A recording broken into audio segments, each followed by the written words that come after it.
Dear students, আমি তিস্তা তোমাদের সবাইকে স্বাগত জানাই target 100 in government jobs YouTube চ্যানেলে। দেখো, আজকে তোমাদের জন্য একটা ইংলিশ ক্লাস নিয়ে এসেছি। এই ইংলিশ ক্লাসে আমরা আলোচনা করব ওয়ান ওয়ার্ড সাবস্টিটিউশন সম্বন্ধে।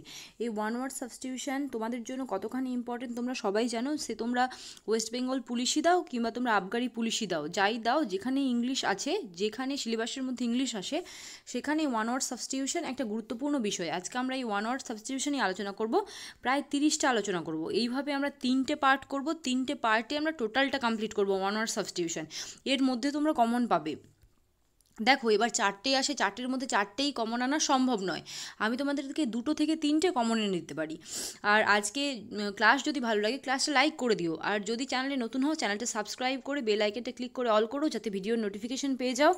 আর আমি পিডিএফটা দিতে পারছি না, কারণ পিডিএফটা আমাদের পেড গ্রুপের পিডিএফ। এছাড়া যেগুলো আমাদের নন পেড গ্রুপ, তার পিডিএফগুলো পাওয়ার জন্য তোমরা আমাদের টেলিগ্রামে যুক্ত হতে পারো। টেলিগ্রামে গিয়ে টার্গেট 100 ইন গভর্নমেন্ট জবস বলে সার্চ করো, যেটা আসবে সেটাই আমাদের টেলিগ্রাম গ্রুপ।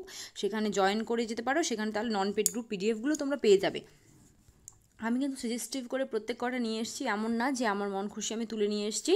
এবার আমি তোমাদের জন্য একটা প্রস্তাব এনেছি। আমি চাইছি কি বিসিএসের পেপারগুলো আস্তে আস্তে করে আমি করিয়ে দেবো। এবার তোমরা যদি বিসিএসের পেপারে যে শুধু ইংলিশটা, এবার যদি ইংলিশটা তোমরা যদি করতে চাও, তাহলে সেটা কমেন্টে জানিও। তাহলে আমি বিসিএস পেপারের ইংরেজিটা আমি করানোর চেষ্টা করব। তাহলে ডিরেক্ট আমরা ক্লাসে যাই।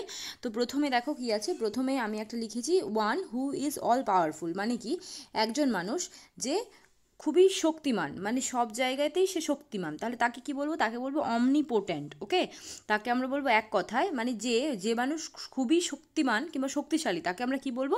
তাকে আমরা বলবো অমনিপোটেন্ট। ওকে, বুঝতে পারলে নিশ্চয়ই। তারপরে দেখো, a person who loves his country, মানে একজন মানুষ যে তার দেশকে খুব ভালোবাসে, তাকে আমরা এক কথায় কি বলবো? তাহলে যে মানুষ তার দেশকে খুব ভালোবাসে, তাকে এক কথায় আমরা বলতে পারি পেট্রিয়ট। এই পেট্রিয়ট কথার অর্থ কি? পেট্রিয়ট কথার অর্থ হচ্ছে দেশপ্রেমী। বুঝতে পারলে? তারপরে দেখো, one who knows many language, মানে একজন মানুষ যে জানে অনেক ভাষা, মানে যে অনেক ভাষা জানে কিংবা অনেক ভাষায় কথা বলতে পারে, তাকে কি বলবো? তাকে বলবো পলিগ্লোট। ওকে, তাহলে একজন মানুষ যে অনেক ভাষা জানে, তাকে আমরা বলবো পলিগ্লোট। তারপরের প্রশ্ন আমরা দেখব, that which can not be believe, মানে একটা জিনিস যেটা কি করা যায় না, যেটা বিশ্বাস করা যায় না, তাই তো? Which can not be believe সেটাকে কি বলে? সেটাকে বলা হয় ইনক্রেডিবল। মানে ইনক্রেডিবল মানে কি? অবিশ্বাস্য। এই কথাটা তো আমরা নিত্যদিনে ব্যবহার করে থাকি, কিন্তু পরীক্ষায় এলে অনেকে পারবে না। তাহলে কি হলো? ইনক্রেডিবল মানে হলে অবিশ্বাস্য, মানে একটা জিনিস যেটা সহজে বিশ্বাস করা যায় না। তারপর দেখো, forensic examination of a dead body, 5 নম্বর পড়বো আমরা। Forensic examination of a dead body মানে কি? একটা যে মৃতদেহর তদন্ত, তাকে কি বলা হয়? পোস্টমর্টম। এই কথাটার সঙ্গে আমরা প্রায় কম বেশি সবাই পরিচিত, পোস্টমর্টম কথাটার সঙ্গে। তারপরে দেখো, force of aircraft used to protect A military or naval operation, সেটা কি? Air cover. তাহলে কি? Force of aircraft use to protect A military or naval operation, মানে কি একটা মিলিটারি বা নাভাল অপারেশনের জন্য যেই এয়ারক্রাফট, মানে হচ্ছে বিমান, মানে বিমানের যে ফোর্স, মানে বিমান যারা এয়ার ফোর্সে যারা যুদ্ধ করে, তাদের ক্ষেত্রে force of aircraft use to protect, মানে এই ফোর্স অফ এয়ারক্রাফটটাকে আমরা কি বলবো? এটাকে আমরা বলবো এয়ার কভার। এটা এক কথায় বলে এয়ার কভার। তাহলে কি, যখন একটা মিলিটারি বা নাভাল অপারেশন হবে, সেই ক্ষেত্রে একটা এয়ারক্রাফটের ফোর্সের প্রয়োজন, সেইটাকেই আমরা কি বলবো? সেটাকে বলবো এয়ার কভার। বুঝতে পারলে? তারপর দেখবো আমরা, এ disease that spreads over a large area, এটা কিন্তু আসার একটা গুরুত্বপূর্ণ একটা বলতে পারো চান্স আছে। কেন আমি বলছি চান্স আছে?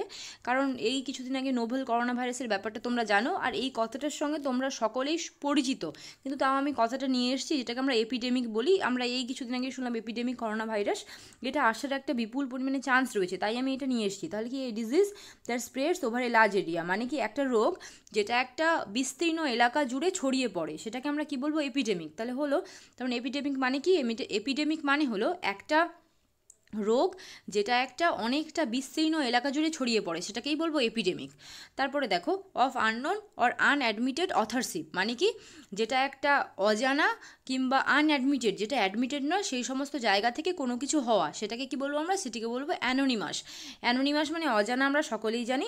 তাহলে অফ আননোন অর আনঅ্যাট্রিবিউটেড অথরশিপ, এটাকে আমরা ওয়ান ওয়ার্ড সাবস্টিটিউট যদি করি, সেটাকে আমরা বলবো অ্যানোনিমাস। ঠিক আছে? তারপরে দেখবো, occurring at the same time, মানে occurring at the same time মানে কি, অকার মানে ঘটা আমরা জানি, occurring at the same time মানে কি একই সময়ে ঘটা, মানে একটা জিনিস দুটো জিনিস একই সময়ে ঘটছে, সেটাকে আমরা বলবো কি সিমুলটেনাসলি। আমরা জানি একই, সিনোনিম মানেও একই, সেটাও আমরা জানি, সিমিলার মানেও আমরা জানি একই, তাই তো? সিমিলার, সিনোনিম এগুলো সেরমই এটা হচ্ছে সিমুলটেনাসলি মানে কি occurring at the same time. তারপরেরটা আমরা দেখব, a person who has many love affairs without intending to marry মানে কি একজন মানুষ যার অনেকগুলো লাভ অ্যাফেয়ার আছে, যা কিন্তু সে মানে কোনো রকম তার মধ্যে কোনো ইন্টেনশন নেই, মানে তার মধ্যে কোনো ইচ্ছে নেই বিয়ে করার, মানে সে বিয়ে করার ইচ্ছে ছাড়াই অনেকগুলো করে লাভ অ্যাফেয়ার করছে, তাহলে তাকে কি বলবো আমরা? তাকে বলবো ফিলান্ডারার। ওকে, মানে একজন মানুষ যার একের বেশি লাভ অ্যাফেয়ার আছে কিন্তু বিয়ে করার তার মধ্যে কোনো ইন্টেনশন নেই, তাকে আমরা এক কথায় কি বলবো? তাকে বলবো ফিলান্ডারার। তারপরেরটা আমরা দেখব, a place for the burial of dead bodies মানে কি, এ প্লেস মানে তোমরা সকলেই জানো একটা জায়গা যেটা কিনা burial of dead bodies, dead body মানে মৃতদেহ আমরা জানি, বারিয়াল মানে কবর দেওয়া, তাহলে কি হলো আমাদের? একটা জায়গা যেখানে ডেড বডিকে কবর দেওয়া হয়, সেটাকে কি বলা হয়? সেটাকে বলা হয় সিমিট্রি মানে কি কবরস্থান, আমরা সবাই জানি, বুঝতে পেরেছো? একটা জায়গা যেখানে ডেড বডিকে কবরস্থ করা হয় সেটা হচ্ছে সিমিট্রি। তারপরে দেখো, yearly return of a date মানে কি যেটা বছর বছর ফিরে আসে, অ্যানিভার্সারি। এই অ্যানিভার্সারি কথাটার সঙ্গে সবাই পরিচিত, কিন্তু পরীক্ষার খাতায় যখন দেবে yearly return of a date, অনেকেই আছো পারবে না, আবার অনেকেই আছো তারা পারবে, তাহলে yearly return of a date এই কথাটার মানে কি? এই কথাটার মানে হচ্ছে অ্যানিভার্সারি, যেটা বছর বছর ফিরে আসে। আমরা কথায় কথায় বলি লাভ অ্যানিভার্সারি, ম্যারেজ অ্যানিভার্সারি, এরকমই অ্যানিভার্সারি, ডেথ অ্যানিভার্সারি, বুঝতে পারলে? তারপরেরটা দেখো, দ্যাট যেটা, which can not be seen মানে কি যেটা দেখা যায় না, মানে কি ইনভিসিবল মানে অদৃশ্য, আর ভিজিবল মানে কি? ভিজিবল মানে হচ্ছে যেটা দেখা যায়, দৃশ্যমান। তাহলে বুঝতে পারলে ইনভিসিবলের যদি অ্যান্টোনিম চাই সেক্ষেত্রে কী হবে? ভিজিবল। এত সোজা আবার দেবে না, এটাও কথা। The science which deals with the derivation of words মানে কি যেটা বিজ্ঞান, তাহলে কী হলো? A science which deals with the derivation of words মানে কি একটা বিজ্ঞান যেটা শব্দের যে উৎপত্তি সেটাকে নিয়ে ব্যাখ্যা করে, তাই তো? মানে সেটাকে কি বলা হয়? সেটাকে বলা হয় ইটিমোলজি। কি করে? একটা বিজ্ঞান যেটা শব্দের উৎপত্তি নিয়ে, শব্দের শিক্ষা দীক্ষা নিয়ে যারা চর্চা করে তাদেরকে এক কথায় কি বলবো? তাদেরকে এক কথা বলবো ইটিমোলজি। তারপরেরটা আমরা দেখব, a state which is impartial to all religions. Impartial বুঝতেই পারছো, একটা রাজ্য যেটা কিনা ইম্পার্সিয়াল মানে সমান, তাই তো? তাহলে কী হলো? একটা কান্ট্রি যেটা কিনা ইম্পার্সিয়াল টু অল রিলিজিয়ান, এই ইম্পার্সিয়াল কথার অর্থ হচ্ছে নিরপেক্ষ, মানে সমান প্রত্যেকের, একটা রাজ্য যেটা সবার জন্য, সব ধর্মের জন্য নিরপেক্ষ, তাকে কি বলো? তাকে বলো সেকিউলার। ওকে, তার মানে একটা রাজ্য যেটা সব ধর্মের জন্যই নিরপেক্ষ, মানে তুমি সেই রাজ্যে থেকে যে কোনো ধর্মের মানুষ হতে পারো, সেটা হচ্ছে সেকিউলার কান্ট্রি, তোমরা শুনেছো অনেকেই। Words different in meaning but similar in sounds মানে কি ওয়ার্ডস মানে শব্দ যেটা মিনিংটা একই, মিনিংটা আলাদা, different in meaning but similar in সাউন্ডটা একই। যেমন একটা কথা আমরা ব্যবহার করি, একটা কি প্রিন্সিপাল, আমি দুটোই বললাম প্রিন্সিপাল, তাই তো? একটা হচ্ছে প্রিন্সিপাল, এটা জানি PLE, এটা জানি তো একটা প্রিন্সিপাল, আর একটা প্রিন্সিপাল কি জানি?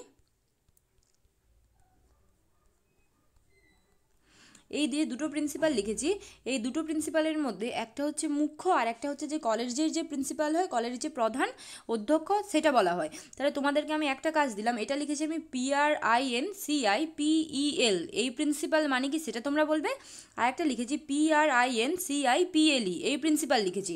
এই দুটো প্রিন্সিপাল মানে কি সেটা তোমরা কিন্তু কমেন্টে আমাকে জানিও এই দুটো প্রিন্সিপাল মানে কি। তাহলে কি হলো? Words different in meaning but similar in sound, সেটা কি হবে? মানে শব্দ যেটা মিনিংয়ে আলাদা, মানে মানেটা আলাদা কিন্তু সাউন্ডটা একই, সেটা কি বলা হয়? সেটা বলে হোমোনিম। আর আমি দুটো লিখলাম প্রিন্সিপাল, একটা শেষে লিখেছি PLE, এইটা লিখেছি একটায়, আর একটা লিখেছি PEL। এই দুটোর মানে তোমরা আমাকে কমেন্টে জানিও।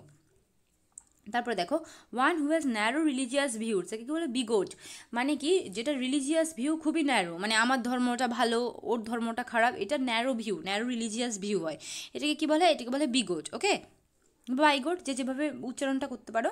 তারপর দেখো, ওয়ান হু এটস হিউম্যান ফ্লেশ মানে কি একজন যে কি খায়? যে মানুষের মাংস খায়, তাকে কি বলা হয়? তাকে বলা হয় ক্যানিবেল মানে কি বুঝতে পারলে? যে তাহলে কি মানুষের মাংস খায় তাকে আমরা কি বলবো? তাকে আমরা বলবো ক্যানিবেল।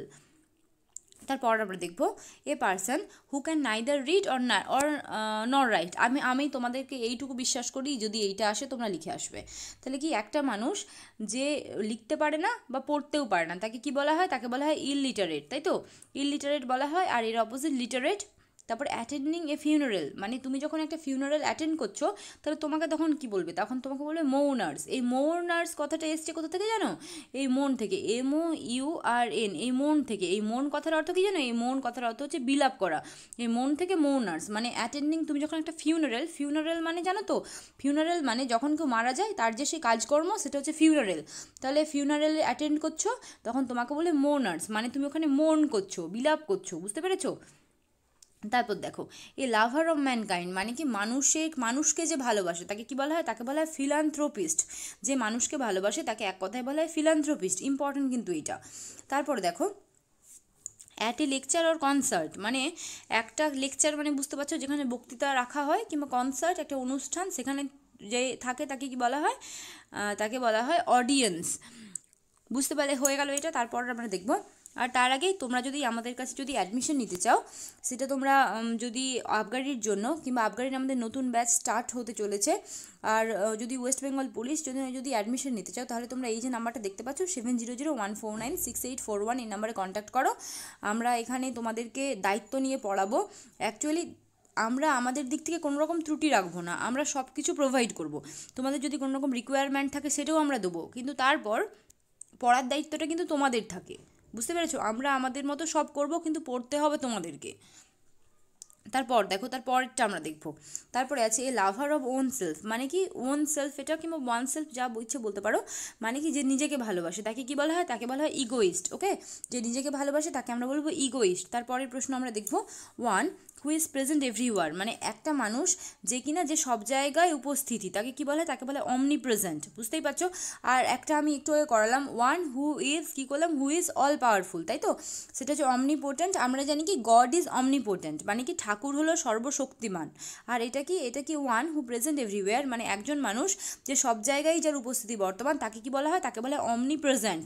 দুটোর মধ্যে একটুখানি হালকা পার্থক্য আছে, সেটা বোঝার চেষ্টা করো। যে সব জায়গায় থাকা প্রেজেন্ট, আর যে সর্বশক্তিমান সে হচ্ছে পোটেন্ট, মানে অমনিপোটেন্ট। ওকে, তারপর আমরা দেখব one who sails around stopping and robbing ships at sea, মানে কি একজন মানুষ যে স্টপিং মানে শিপ, রবিং মানে রব মানে চুরি করা, তোমরাই জানো। শিপ চুরি করে এবং তারপর সেটাকে মানে যেই শিপগুলো কি হয়, যে শিপগুলোর থেকে যারা চুরি করে তাকে কি বলা হয়? তাকে বলা হয় পাইরেট। পাইরেট মানে হচ্ছে জলদস্যু।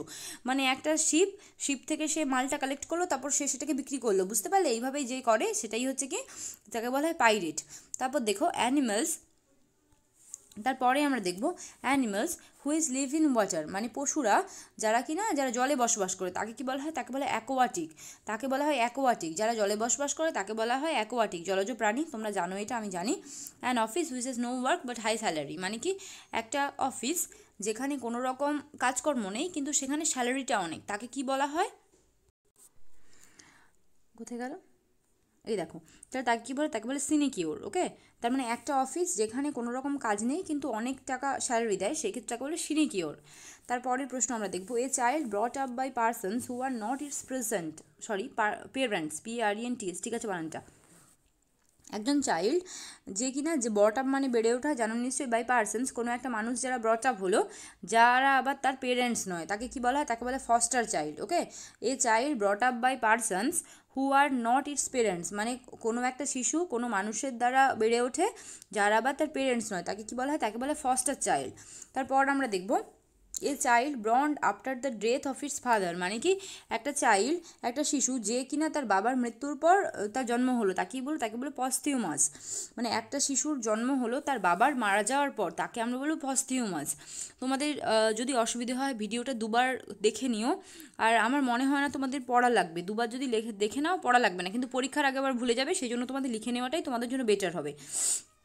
তারপর দেখো, তারপরে এটা লাস্ট ওয়ান এটাই তো কি a child whose parents are dead, মানে কি একটা শিশু যার বাবা মা মারা গেছে, তো কি জানি অরফ্যান আমরা এই কথাটার সঙ্গে সবাই পরিচিত, অনাথ। অরফ্যান মানে অনাথ।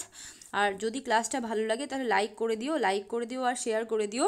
আর যদি নতুন হও তাহলে সাবস্ক্রাইব করে বেল আইকনটা ক্লিক করে নাও।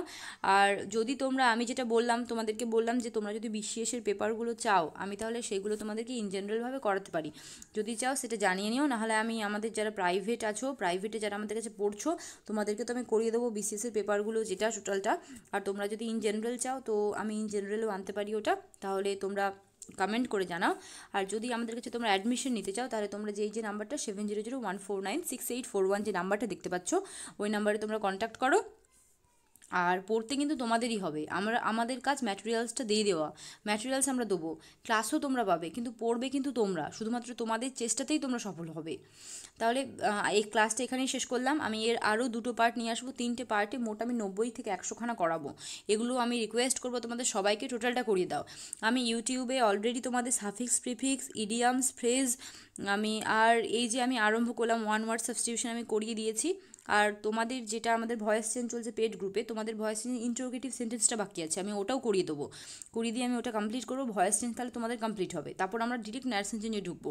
আর এইগুলো তোমাদের জন্য ইম্পর্টেন্ট, তোমরাও এইগুলো পড়বে। ক্লাসটা এখানেই শেষ করলাম। তোমরা সবাই সুস্থ থেকো, ভালো থেকো, আর ভালো করে তোমরা সবাই পড়াশুনো করো। চাকরি কিন্তু তোমাদের সবাইকে পেতে হবে।